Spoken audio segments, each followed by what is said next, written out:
If one were to pick a concept best describing the Bengal organization, total team would do nicely. For since Paul Brown founded this franchise in 1968, team strength has been the weapon by which Cincinnati has met every challenge. Retiring as head coach following the 1975 season, Brown left behind a Bengal squad sound and set in all phases. His successor, Bill Tiger Johnson, was prepared for the bicentennial season following 8 years under Brown's tutelage. And his prior knowledge of his team would prove invaluable during his first season as Bengal director.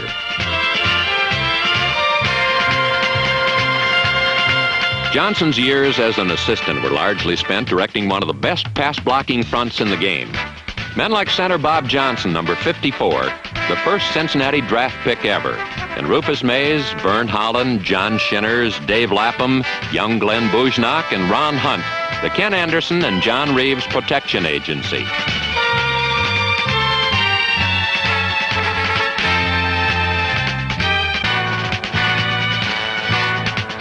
Their pass blocking again enabled the Bengals to field one of the NFL's more feared aerial games. But their biggest contribution to the total team goal came when each supplied their muscle to secure a complementary ground game. The run, almost non-existent a year previous, surfaced in '76 as crisp blocks freed multipurpose runners like Archie Griffin, number 45, and Booby Clark, Stan Fritz, Lenville Elliott, and Tony Davis. And the results benefited every aspect of their offense.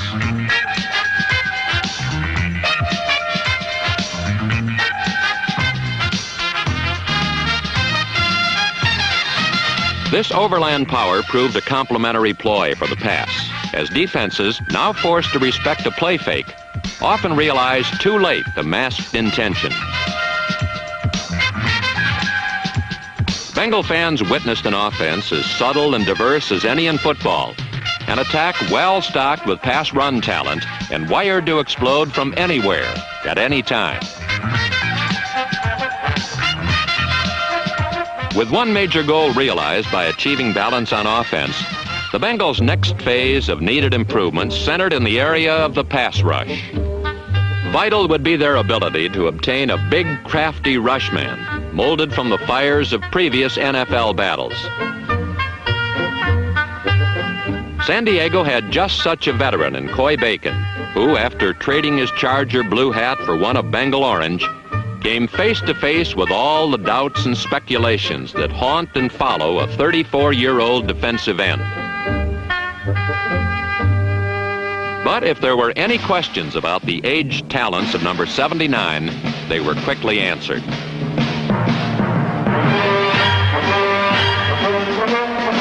Coy Bacon was reborn in 1976 on a team that warmed from his competitive fires, which joyfully blazed again.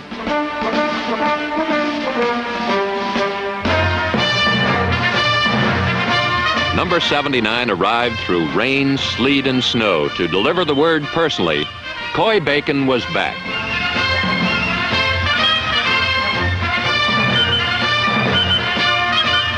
The pass rush expert claimed 26 sacks by himself, and the Bengals more than doubled their pass rush total from the year before as Bacon, Bob Brown, Ron Carpenter, and rookie Gary Burley had but one thing in mind. Cincinnati now had a force capable of snuffing out a fireworks display well before it could ignite.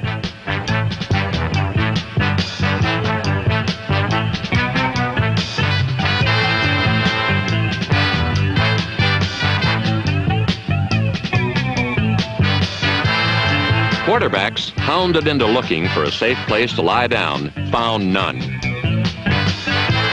You might escape one, maybe two, but it was doubtful you'd miss meeting at least one of the others somewhere along the way.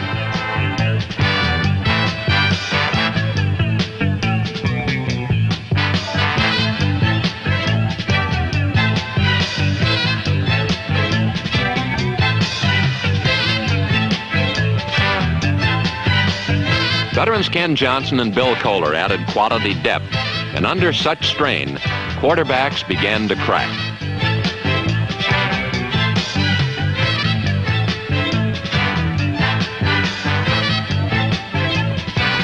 With both pass rush and running game strengthened, the Bengals' tomorrow burns bright, and especially so on the promise of its young.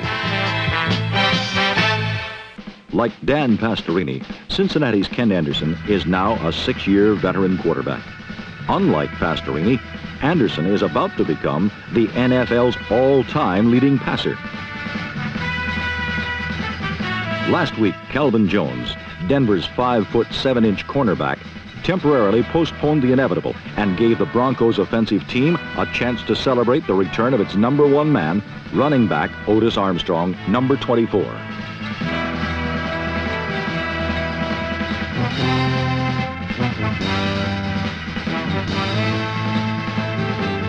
Armstrong gained 96 yards and was the main reason for a 7-3 Denver lead, because Steve Ramsey's passing game was shot down by 6 sacks, 3 of them by Coy Bacon, number 79, the man the Bengals obtained from San Diego for just that purpose. Trailing 7-3 with only 10 minutes left, Ken Anderson turned to the man Coach Bill Johnson calls the best clutch receiver in the NFL, Chip Myers. Wide receiver Myers, number 25, who once played with 2 broken arms, this time was only playing with a broken nose, and he made the lead touchdown look easy.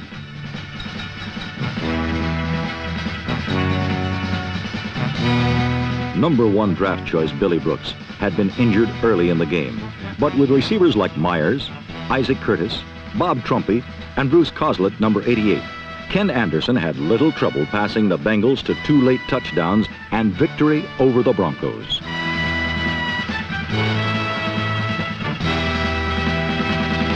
Where the Bengals and Colts got together in a barn-burning, head-knocking struggle that turned out to be the most exciting game of the week.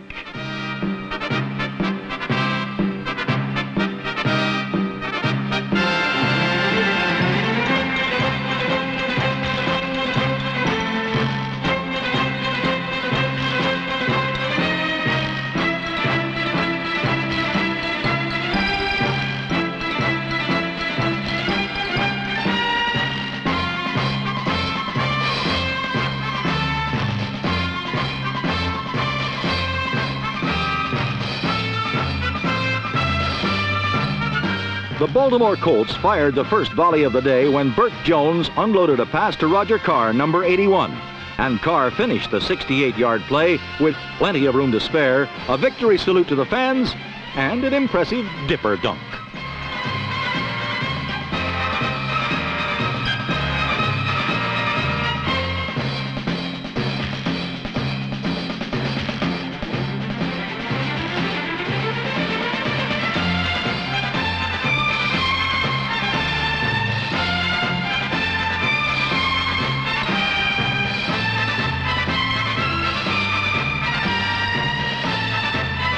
No less impressive was the play of Cincinnati's Tommy Casanova, number 37, as the Bengals forged dramatically to a 17-7 lead.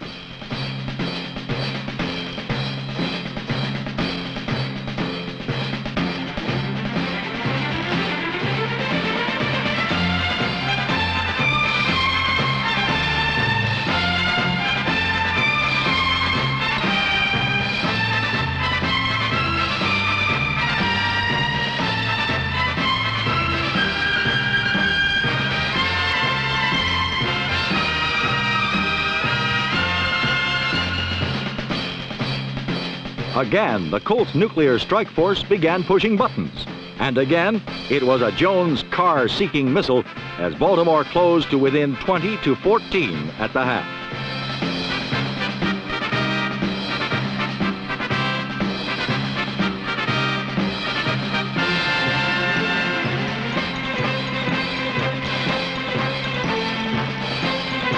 Although the second half was mostly a battle of the trenches, it was again a Jones-to-Carr big bomb of 65 yards that paved the way to a final 28-27 Colt victory.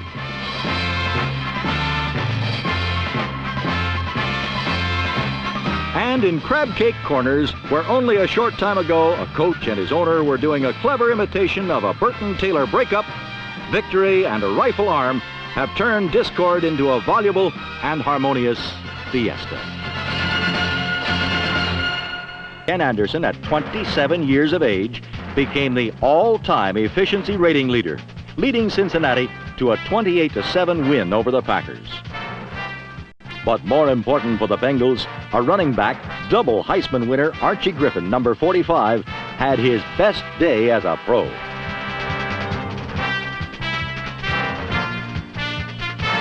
If Griffin realizes his potential, Anderson will be that much more effective. Indeed, the Bengals are all set at quarterback. The Packers are not. Lynn Dickey had one pass intercepted and returned 53 yards for a score by Ken Riley.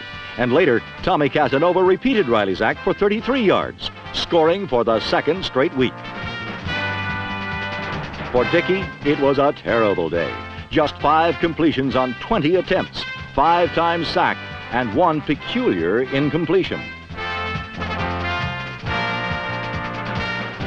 But Dickey, a relatively new starting quarterback, need not be embarrassed. In Cleveland, the Cincinnati Bengals showed studied efficiency as they coolly took the Browns apart under the watchful eye of first-year coach Bill Tiger Johnson, who was watching something special. "I have never seen Ken Anderson sharper," said Johnson of his quarterback last week.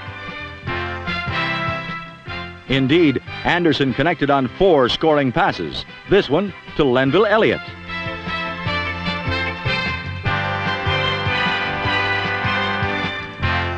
And when number 30, Willie Shelby, returned this kick 97 yards, it caused Cleveland coach Forrest Gregg to comment, "We're like a leaky dam. I've used all my fingers and have 1 toe left."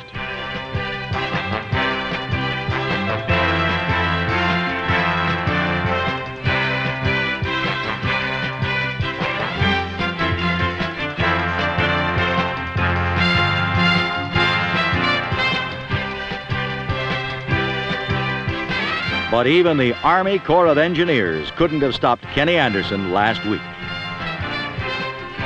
His 2 scores to the ever-open Isaac Curtis made it 31-10.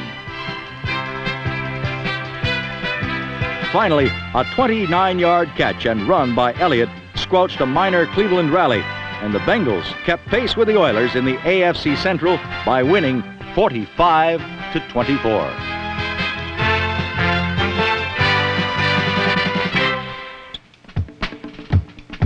Tampa Bay's so-called offense has scored only 1 touchdown all year. Last Sunday, the Cincinnati Bengals feasted on the bumbling Bucks, shutting them out 21-0. Tampa's protective passing cup is a splintery crock that leaks defensive linemen. And quarterback Steve Spurrier has been sacked more times than anyone in the league.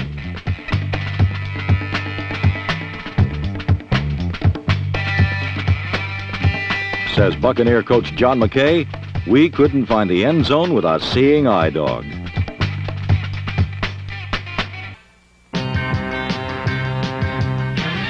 For most, early life in the NFL means taking a few notes on just how things are done. These are first and second year men, most hoping to catch an eye amid the proving grounds called special teams. Bengal bomb squads gave valuable game time to youngsters like punter Pat McInally and hit men Melvin Morgan, Scott Perry, Glenn Cameron, Chris Devlin, Greg Fairchild, and John McDaniel, and all were eager to excel.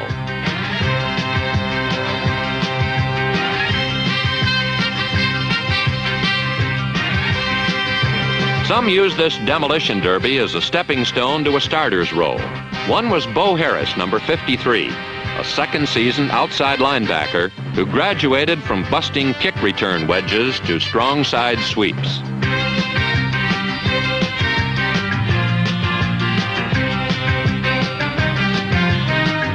With Harris at one flank and rookie Reggie Williams, number 57, at the other for most of the season, the Bengals turned their opponent's strengths into weaknesses.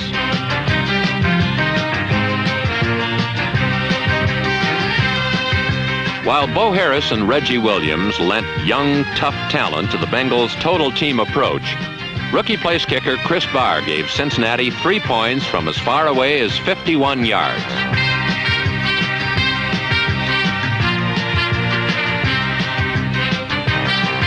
Almost half of the entire Bengal squad competed in their first or second year in 1976, and 13 of those were rookies like number 30, Willie Shelby.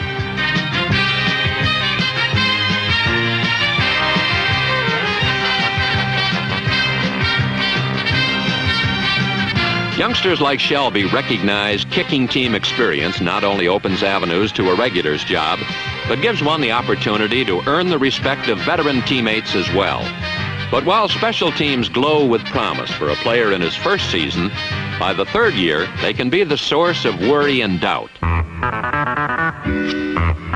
For wide receiver John McDaniel, 3 years of solid special team duty had failed to produce a hoped-for starter's role.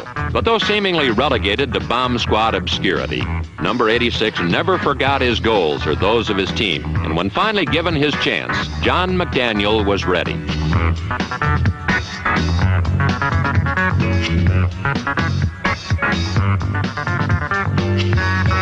Suddenly, a player who had fielded but 2 passes during successive seasons was looting the world champion Oakland Raiders.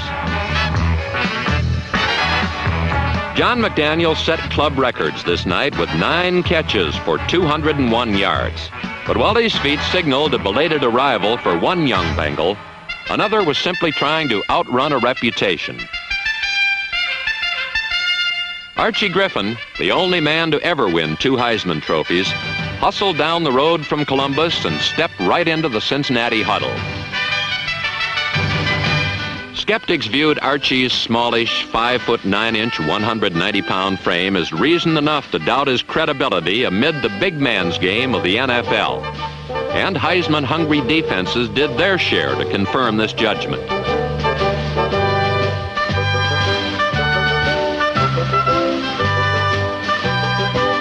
However, early setbacks and discouragement, Archie handled like a pro. The confidence which had marked his brilliant Ohio State career never once wavered, for it was an attitude spawned by a deep belief in his own abilities and those with whom he played. Little hurts shaken off, Archie Griffin set out to prove himself worthy, and soon the critics were silenced.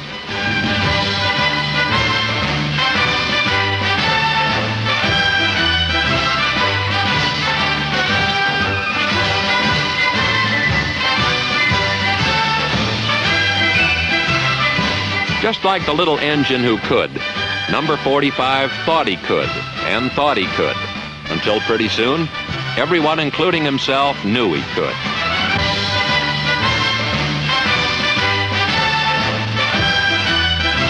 Archie's 77-yard run during a win over the Chiefs showcased his big play capabilities and was the longest in the AFC in 1976.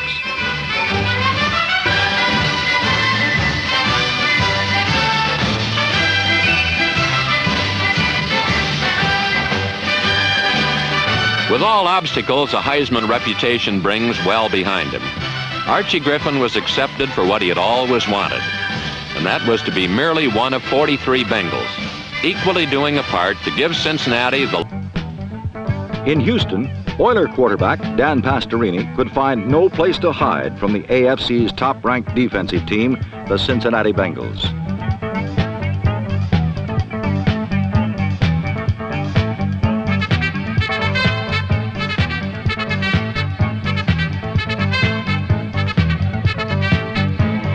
Pastorini was grounded 6 times by the hard-charging Bengal Lancers, and he was also forced into 3 interceptions, one of which tilted things Cincinnati's way in the opening minutes of the game.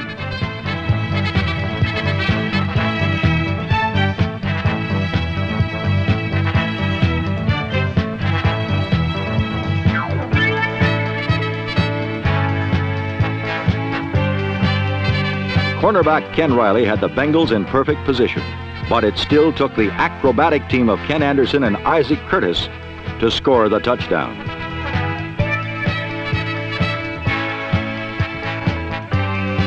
When Anderson left with a bruised hand, number 11 John Reeves scored with his first pass of the day, a beautifully executed screen to tight end Bruce Coslett, number 88.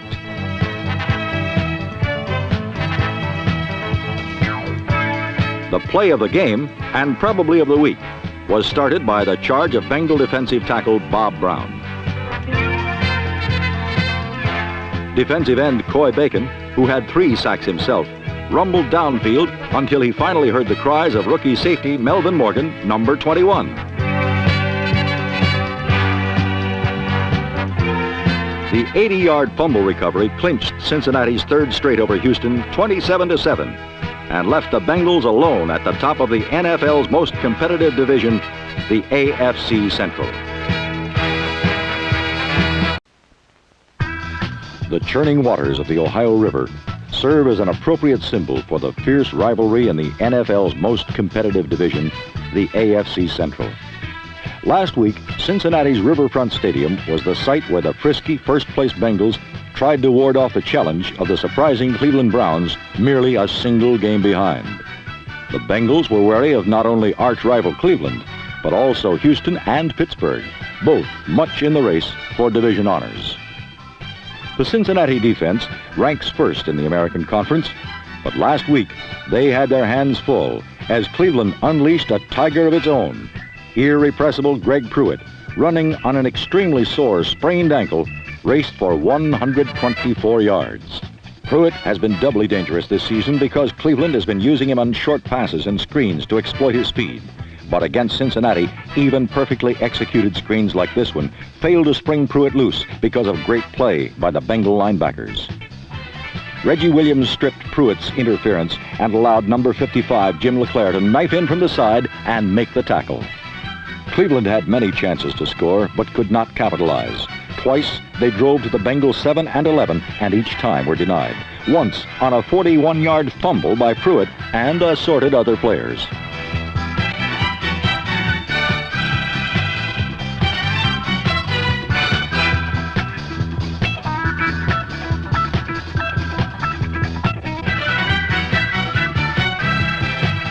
Despite the foibles of the bouncing ball, one thing always certain in a Browns-Bengals shootout is that Isaac Curtis will burn the Browns.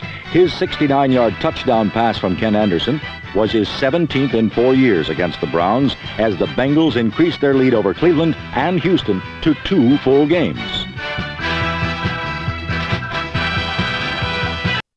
They are number 1 against the pass. And thus far, the Rams have been able to get receivers open. Harris is 5 of 7 for 58 yards, and they are controlling the football game. 1st and 10, L.A., 15-yard line of Cincinnati. Here comes McCutcheon. Look at the people in front of him. And nevertheless, the big man was there playing an inspired game tonight as Coy Bacon once again. He really... And the Rams extend their lead to 6-0. 2 field goals. We'll be returning to Cincinnati in just a moment. It's 2nd down and 14. Ball at the 34-yard line for the Rams. A loss of 4. Great play, Bo Harris for Cincinnati. And it was Jackson again in front of Ken Riley, and Jackson had to fall to his knees, but he comes up with the ball, a Ram 1st down inside the 45-yard line of Cincinnati. Let's look at it again. Yes, he's got Riley playing off him, as you noted earlier, because of Jackson's great speed. Riley not even in the picture yet, playing him that carefully.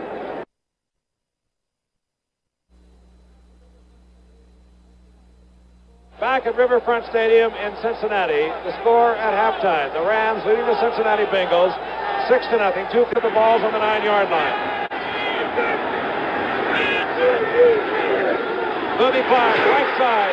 Forget it, he's in there.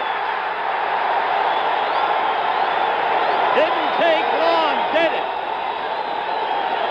The big man, Booby Clark, with the little man, Archie Griffin, out in front, goes in from 9 yards out. Let's look at it again.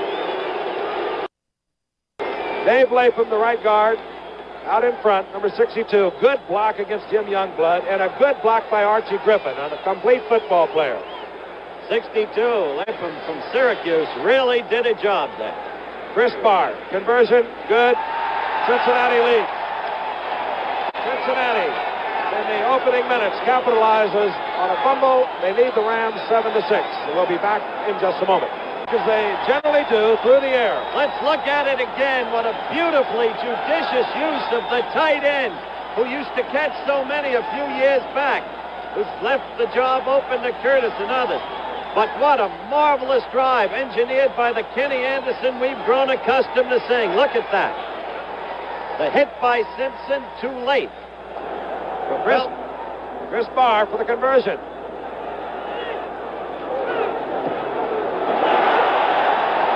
And would you believe it's no good? And what we're looking at is a potential overtime. 13-6. Cincinnati over the Los Angeles Rams. We'll be right back. The Cincinnati Bengals are the team the Steelers must beat out to have a chance for the playoffs. And last week, number 21, John Hadl, almost led the Oilers to the upset Pittsburgh was hoping for.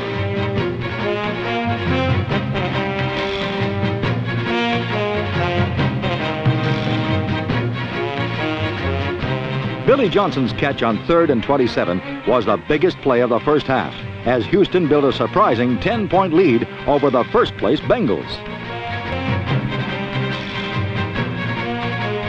In the second half, Cincinnati pulled out all the stops.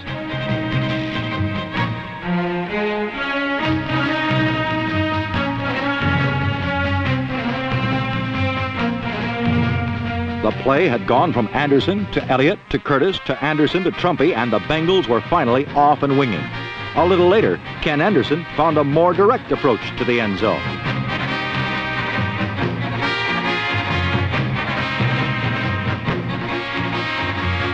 One of the world's fastest linebackers, Robert Brazile, caught up with Isaac Curtis and forced him out of bounds. But the Bengals finally went ahead 24-20 in the fourth quarter. And then John Hadl put the Oilers back on top with this pass to running back Ronnie Coleman. But all of this was mere preliminary to the fourth down spectacular, which won the game for Cincinnati.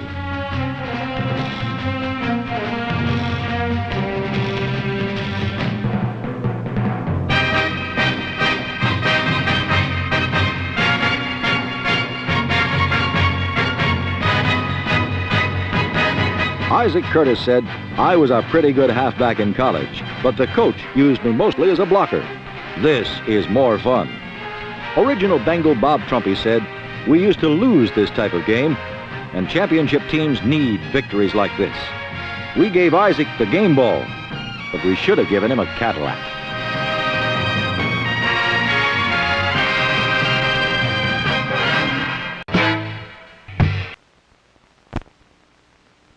Tradition haunts the Kansas City Chiefs, but this year's squad is marching to the beat of a different drummer.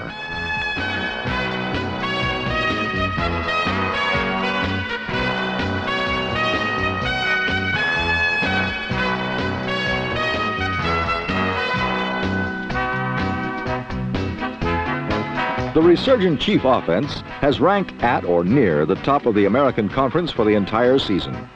Former World Football League star Tommy Riemann, number 21, is one reason for the turnaround.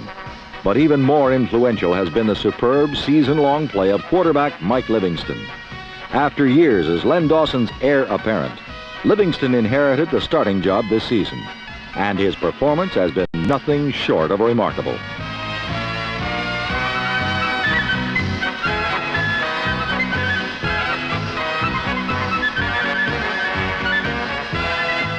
The Chiefs' air game is currently pro football's best, but Kansas City's ability to score points simply can't overcome its defense's tendency to give them up. For the fact is, the Chiefs' defense is the most generous in football.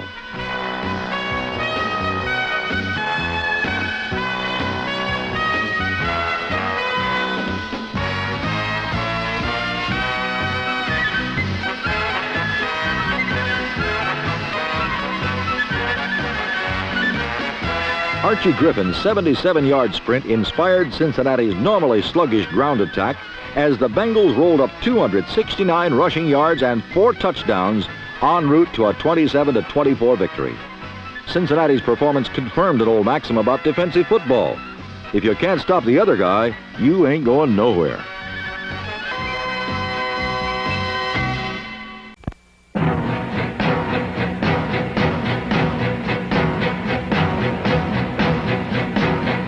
The team that once relied almost totally on the ability of their offense to carry them is no longer.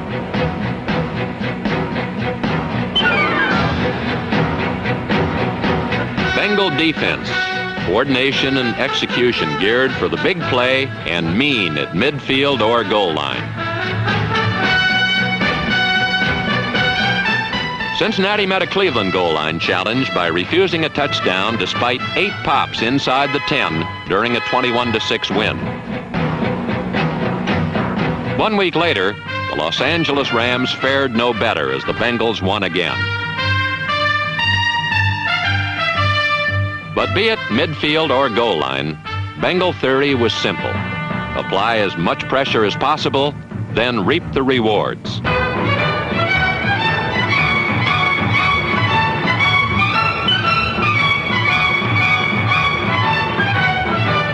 There were some things, however, better off left to the offense. But this was a crew that simply kept after it until they finally got it right.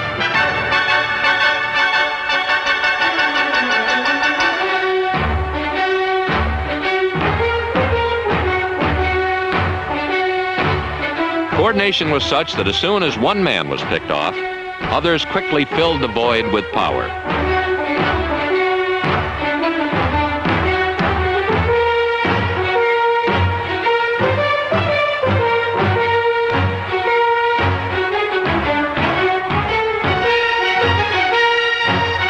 Simply put, they were a tough and unselfish group of men whose togetherness enabled the Bengals to field a team defense bettered by only one in the AFC.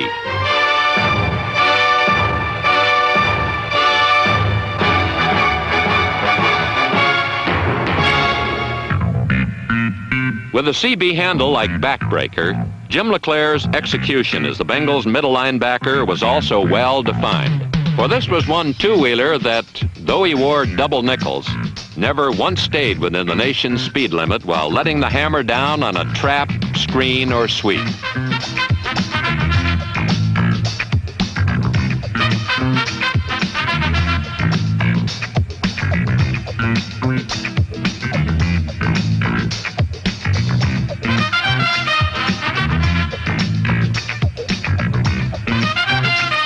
LeClaire traveled the thoroughfares of the secondary as well, dropping deep where flights were diverted.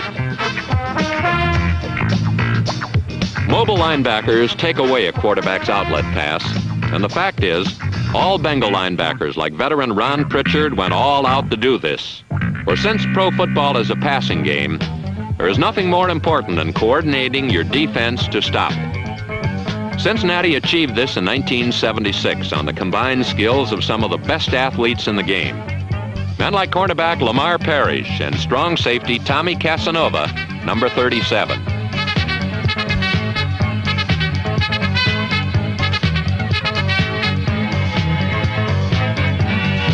Three times Casanova scored, and his superb play was topped only by Ken Riley, who has for years been one of the most outstanding yet underpublicized cornerbacks in the game. Last season, however, number 13 grabbed headlines aplenty by gathering in 9 interceptions, tops in the AFC.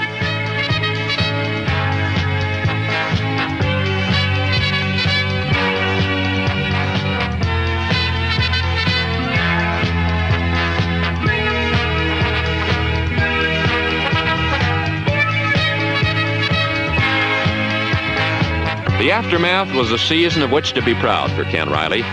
However, it was a performance which he credited to not only the improved Bengal pass rush, but the entire Cincinnati secondary as well. Lamar Parrish, Marvin Cobb, Bernard Jackson, Riley, and Casanova. Together, the AFC's finest against the pass.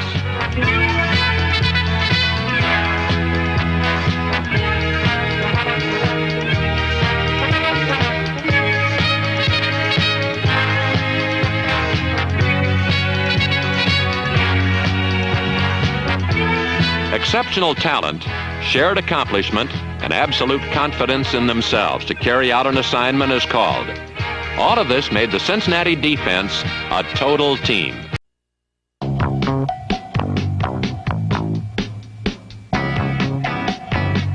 A season and division championship lay at stake for the 1976 Cincinnati Bengals, and each man realized the consequences of this late November battle. Victory would mean a return engagement in the playoffs, where Super Bowl dreams could easily materialize on the might of possibly the finest total team in their 9-year history. Only one major obstacle remained. The arch-rival Pittsburgh Steelers, a team also desperately in need of a win to maintain their own playoff ambitions. Two powers, each eyeing the reality of being a champion, readied for the storms.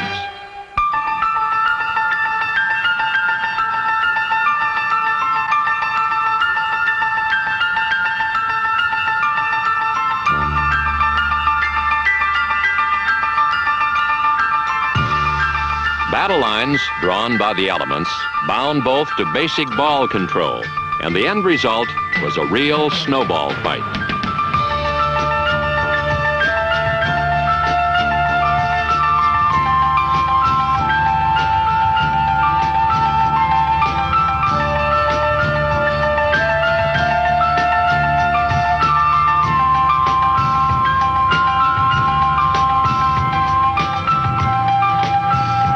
With runners stiff and chilled by temperatures hovering in the teens, the turning point came suddenly.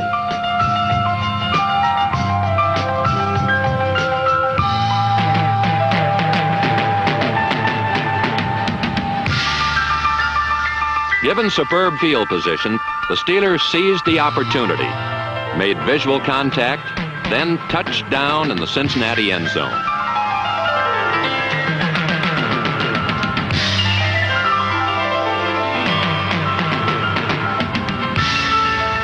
Pittsburgh's 7-3 fourth quarter advantage seemed protected by the snow-slick turf of Riverfront Stadium.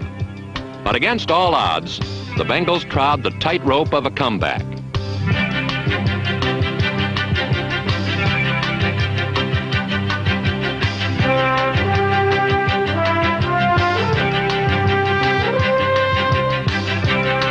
Though this Bengal flurry rivaled the tempest itself, the end would find the snow and the Steelers as winners.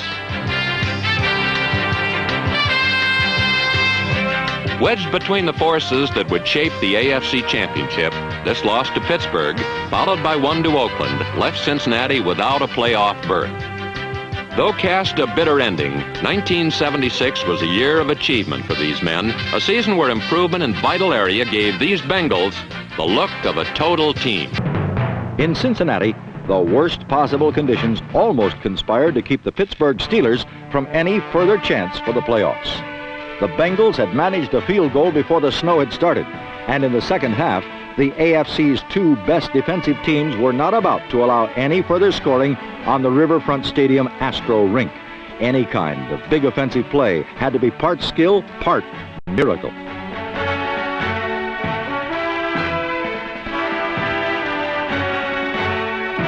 Miraculous Isaac Curtis put Cincinnati in good position, but the NFL's stingiest defense was equal to the challenge.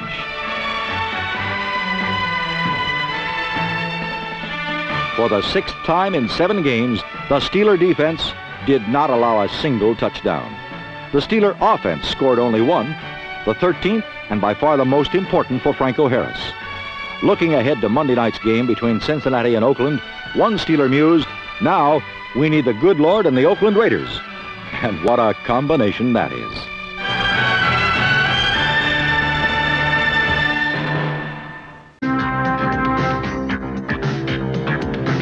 But in Week 13, winning was much more critical to the Cincinnati Bengals, who needed a victory to practically clinch the AFC Central title and eliminate the world champion Pittsburgh Steelers. Raider head coach John Madden wouldn't have his team throw a game just to keep the Steelers out of the playoffs, would he? Oakland seemed to be too proud an organization, right down to a young receivers coach named Tom Flores.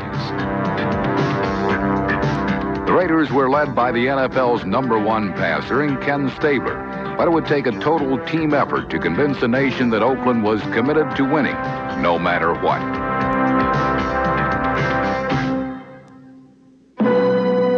There's an old saying that states it is better to be hated than ignored. If that's the case, then the Raiders truly were in their glory in 1976. No one could ignore this team this season. And early on, the Bengals paid special attention to snuffing out the Oakland ground game.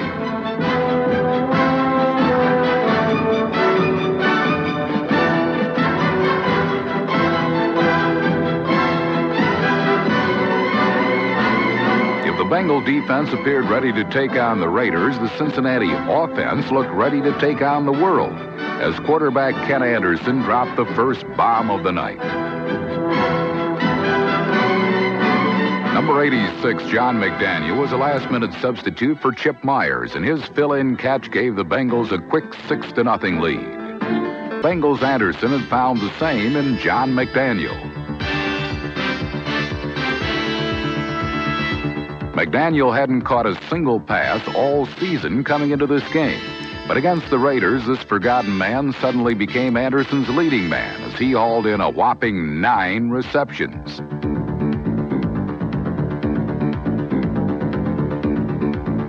McDaniel's catch set up the Bengals at the Oakland 1-yard line. From there, Stan Fritz flopped over to pull Cincinnati within a single point.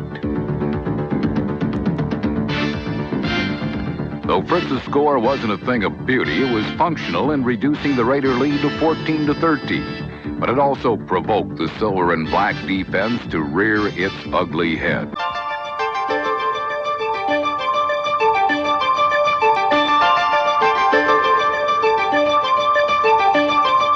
Archie Griffin's 21-yard touchdown run cut the Raiders' lead to 28-20. Meanwhile, the Bengals would go on to rout the Jets in their season finale to finish 10-4. But it wasn't enough, as this loss had indeed cost Cincinnati a division title and a trip to the playoffs.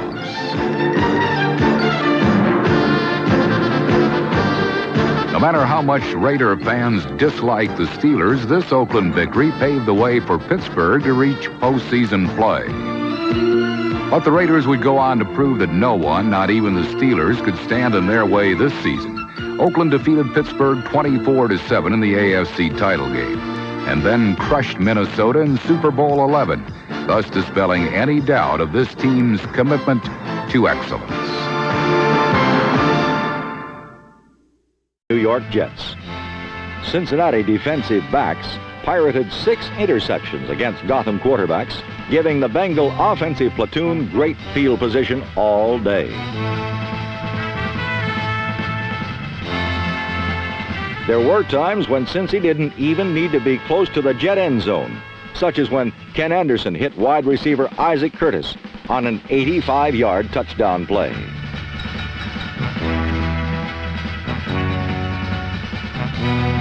After 2 Bengal scores on the ground, Anderson went long again, this time for tight end Bob Trumpy number 84.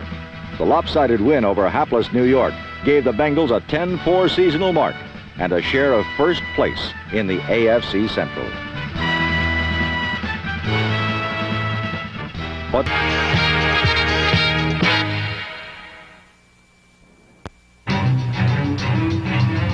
once a hub revolving totally around quarterback Kenny Anderson, the Bengal offense displayed in 1976 a streamlined look of versatility. The running game had returned, and the result was an explosive attack also geared for balance. Given such an option, Anderson's passes became less predictable to opposing defenses, adding scope and consistency to one of the NFL's finest arms.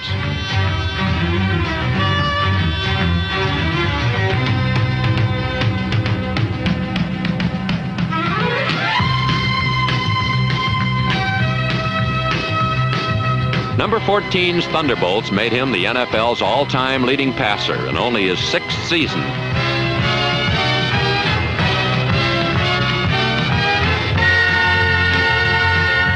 It's safe to say that the best is still yet to come for this remarkable talent.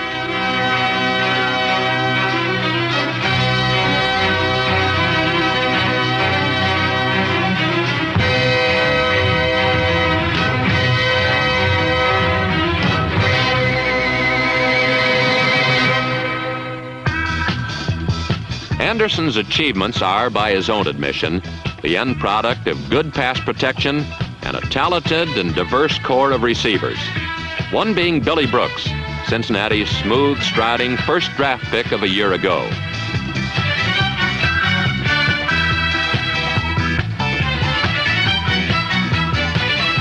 Chip Myers, number 25, gave Anderson a reliable target, but for consistency and 6 points, it was difficult to top tight end Bob Trumpy's act. One of only 2 original Bengals remaining, Cumpy always seemed to find an opening. And 7 times these creases produced touchdowns for the man who has never lost the joys of the game.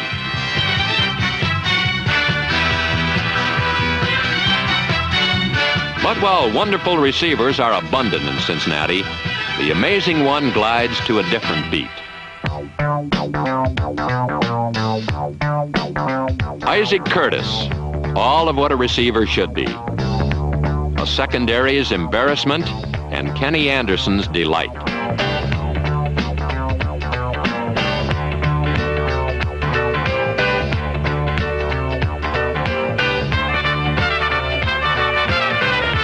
Concentration and absolute body control. Perfect coordination.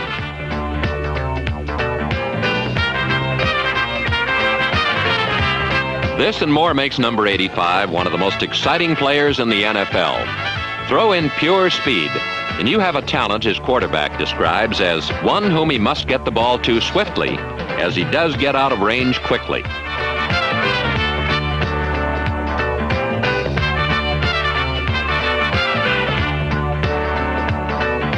Though hard to imagine, each season number 85 refines another aspect of his game.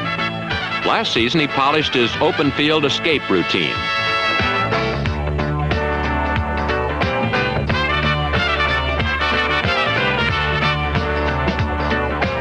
Freewheeling through scattered resistance, Curtis excels when pressured by simply outdistancing his opposition.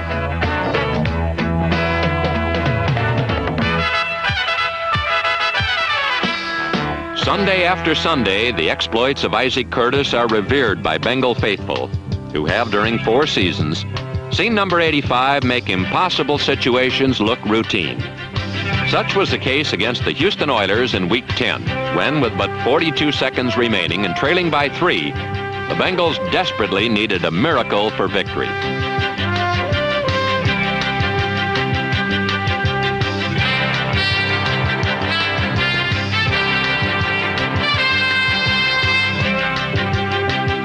Feats such as this typify the career of Isaac Curtis and the Cincinnati Bengals, both owning a constant of excitement, both with still so much ahead.